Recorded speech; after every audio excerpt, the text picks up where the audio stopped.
Assalamualaikum warahmatullahi wabarakatuh.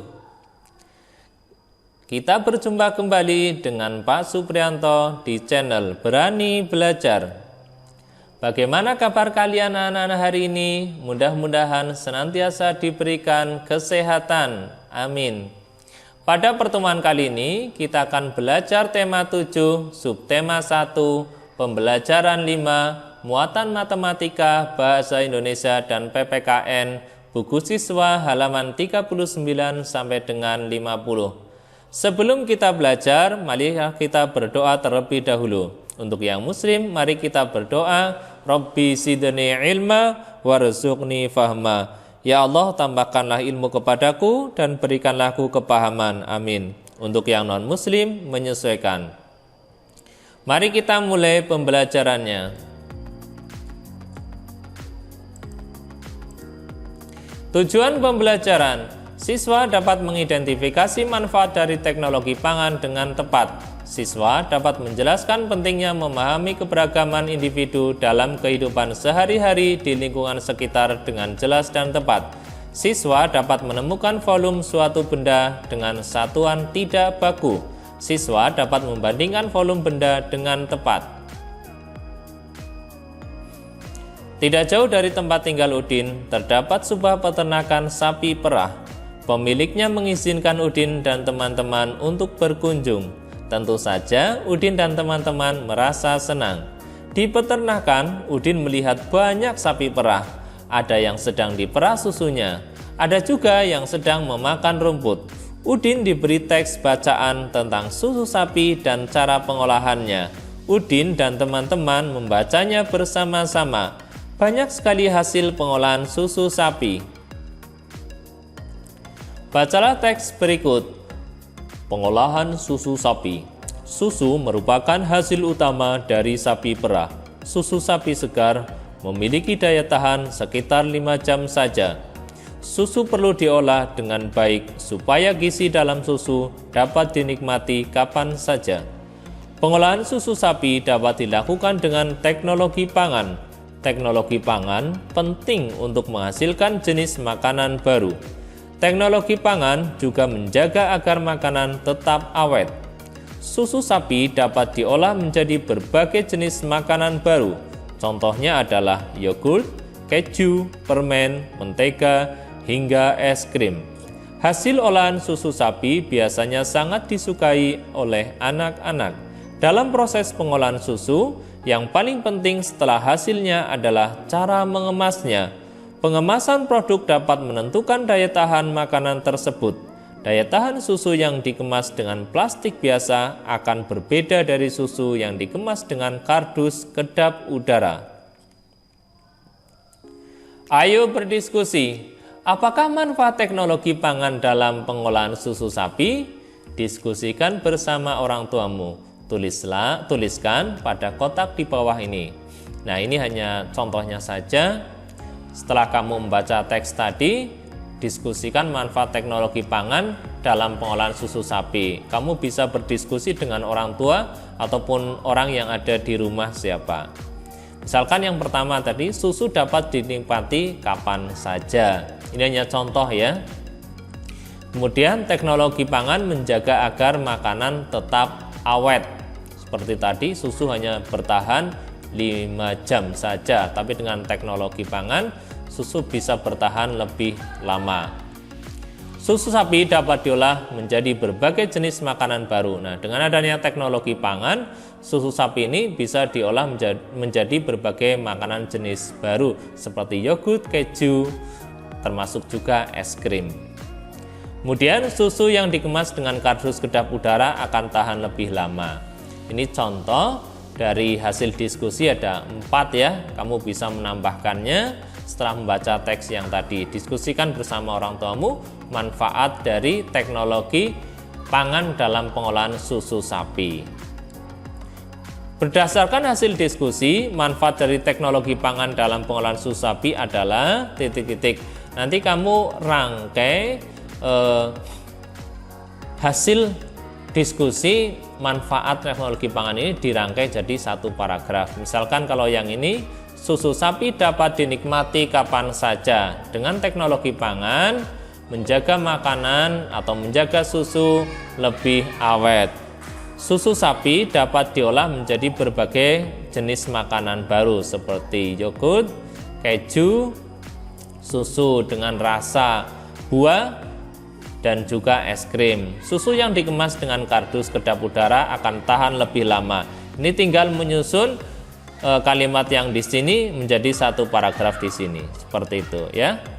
Ayo berlatih. Amati kata-kata yang digarisbawahi pada teks pengolahan susu sapi. Carilah arti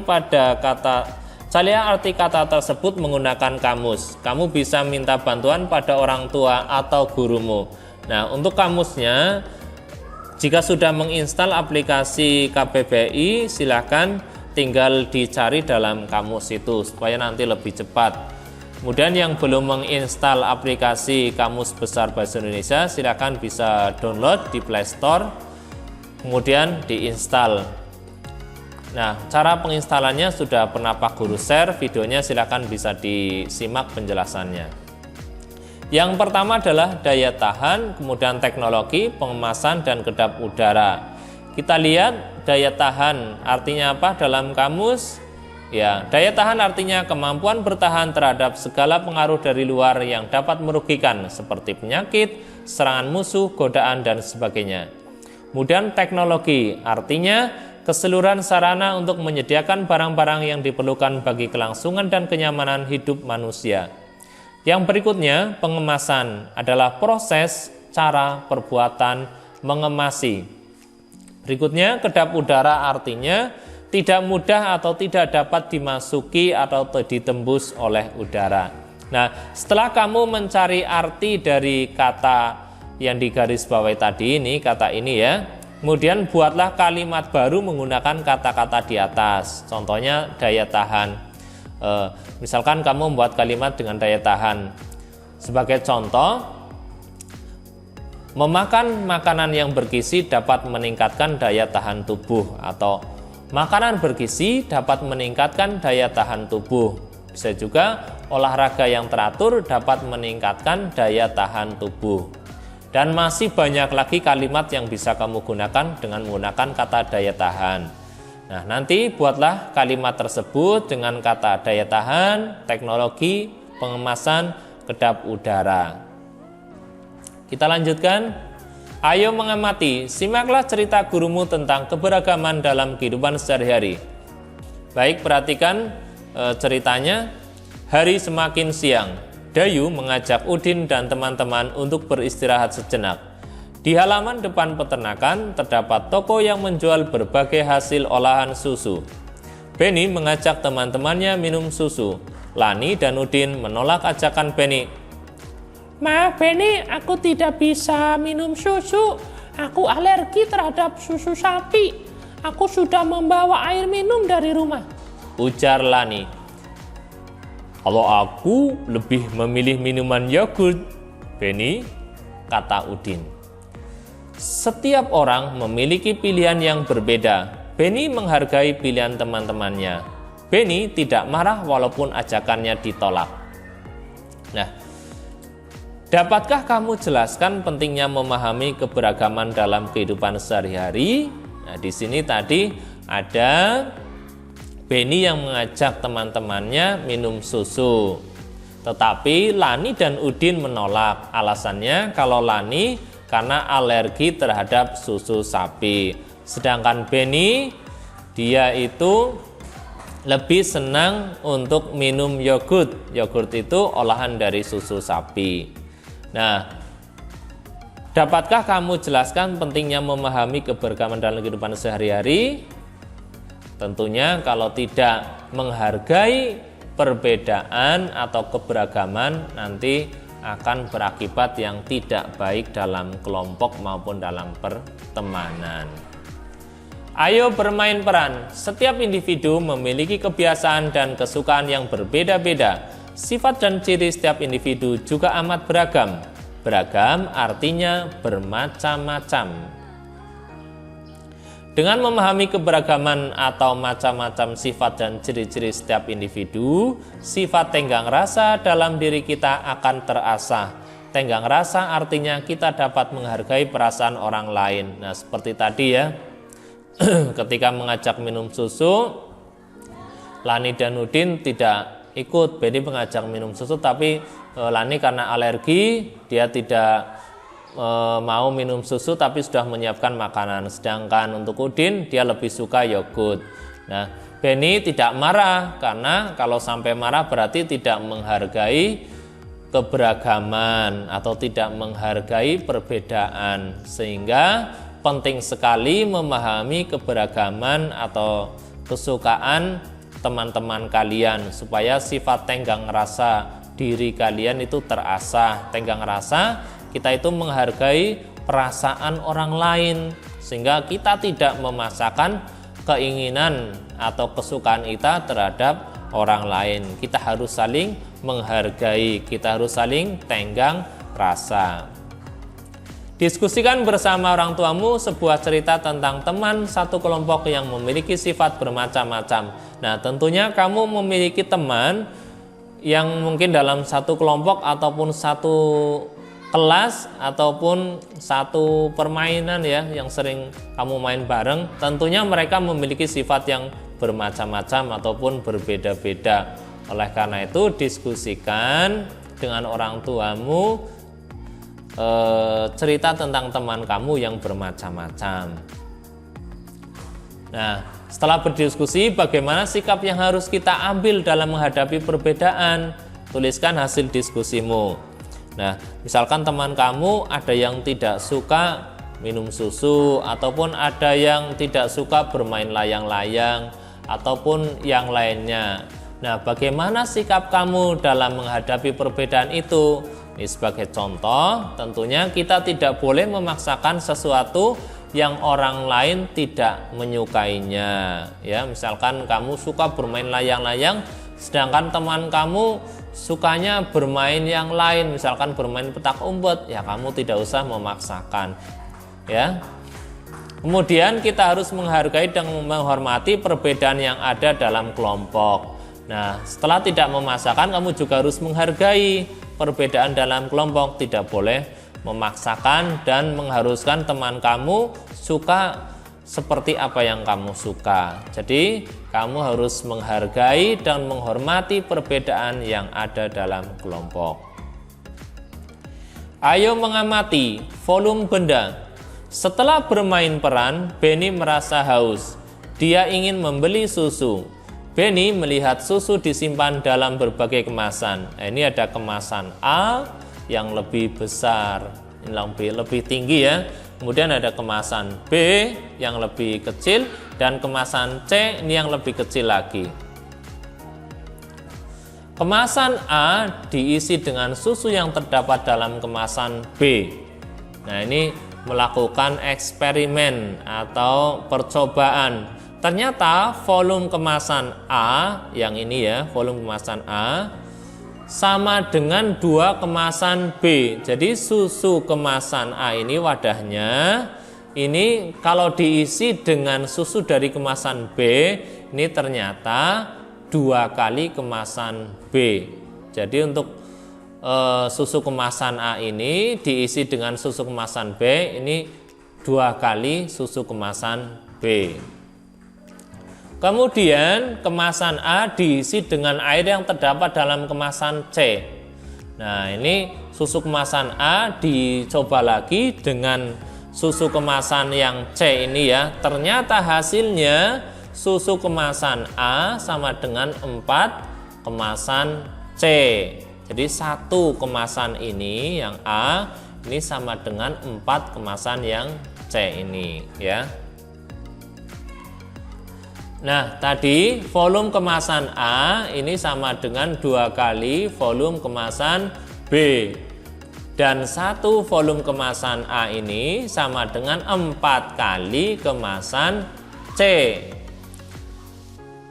Sehingga volume kemasan A, B, C ini ternyata berbeda. Karena kita lihat dari bungkusnya saja, untuk yang kemasan A ini lebih tinggi, kemasan B ini lebih rendah, dan yang C ini lebih kecil lagi nih ya, sehingga volume kemasan A, B, dan C ini berbeda. Nah, kemasan susu merupakan satuan volume tidak baku. Tadi kita dalam mengukur volume A ini 2 kali volume B, dan volume A ini 4 kali volume C, sehingga kemasan susu ini bisa dijadikan sebagai satuan volume tidak baku. Ayo mencoba, buatlah kelompok bersama teman-temanmu. Nah, ini bisa dengan orang tuamu atau orang yang ada di rumah ya. Lakukan percobaan mengukur volume. Ikuti langkah berikut. Yang pertama, kumpulkan botol minuman dari setiap anggota kelompok. Ini bisa botol minum yang ada di rumah ya. Yang kedua, siapkan alat ukur berupa gelas plastik berukuran yang sama. Ini bisa gelas plastik, bisa gelas kaca ya, tidak harus gelas plastik. Kemudian yang ketiga, ukur volume dari air minum di setiap botol minum. Jadi dari botol minum itu kemudian diukur menggunakan gelas plastik ataupun gelas kaca. Tunjukkan volume air dari setiap botol dengan mewarnai batas air seperti pada gambar di samping. Nah, ini contoh, misalkan teman kamu ada Udin, Siti, Edo, Dayu, dan Beni. Nah, ini gelas yang digunakan untuk mengukur. Ini punya Udin, ternyata ya botolnya ini untuk airnya, minumnya setelah dimasukkan ke dalam gelas ternyata tingginya segini. Kemudian punya Siti ini lebih tinggi, dan punya Edo ini agak sedikit ya, dan punya Dayu ini agak tinggi, dan punya Beni ini sekian. Ini untuk penggambaran batas air yang ini ya, warna ini. Nah, botol minum milik siapakah yang memiliki volume paling banyak? Kita bisa lihat dari tingginya permukaan air ya, atau tingginya batas air. Dari Udin, Siti, Edo, Dayu, dan Beni. Berarti yang paling banyak volumenya kita lihat dari batas air yang paling tinggi. Coba kamu perhatikan dari Udin, Siti, Edo, Dayu, dan Beni. Punya siapa yang paling tinggi? Iya, betul sekali. Yang paling tinggi adalah punya Siti, sehingga botol minum Siti memiliki volume paling banyak. Kemudian botol minum milik siapa yang volumenya paling sedikit? Berarti kita lihat yang paling rendah batas airnya. Kita lihat yang paling rendah punya siapa? Ya, betul sekali, punya Edo, sehingga botol minum milik Edo memiliki volume paling sedikit. Bagaimana? Bisa dipahami? Coba ukur volume benda lainnya yang terdapat di sekitarmu. Jelaskan cara mengukur volume benda tersebut pada guru atau teman-temanmu. Nah, ayo berlatih. Membandingkan volume benda, amati gambar berikut. Lingkari gambar yang memiliki volume lebih banyak. Oh, ini gampang sekali ya dari gambar seperti ini. Untuk yang volume lebih banyak tentunya dari wadahnya saja, berarti yang paling besar. Betul sekali, berarti yang paling banyak adalah, iya betul, ini yang wadah galon ini ya, yang lebih banyak volumenya. Kemudian mengurutkan volume benda cair. Amati gambar berikut. Urutkan kotak susu di samping mulai dari kotak yang bervolume paling sedikit hingga kotak yang bervolume paling banyak. Ada susu 1, 2, dan 3. Kita bisa melihat semakin besar bentuknya atau wadahnya berarti volumenya semakin banyak, sehingga kita urutkan dari paling yang sedikit, berarti yang paling kecil nomor berapa? Ya, betul sekali, nomor 3, kemudian nomor 2, dan nomor 1. Jadi urutan yang paling sedikit dimulai dari 3, 2, dan 1. Urutkan mulai dari gelas yang memiliki volume paling banyak hingga volume yang paling sedikit. Nah, dari sini kita bisa melihat berarti yang paling tinggi ya, paling tinggi. Gelas volume paling banyak, berarti kita lihat yang paling tinggi. Yang paling tinggi adalah nomor, betul sekali, 3. Kemudian 4, 2, 5, dan 1. Bagaimana? Bisa dipahami?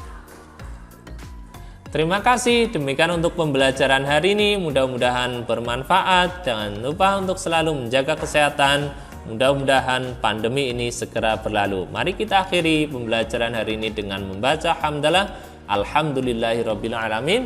Terima kasih. Assalamualaikum warahmatullahi wabarakatuh.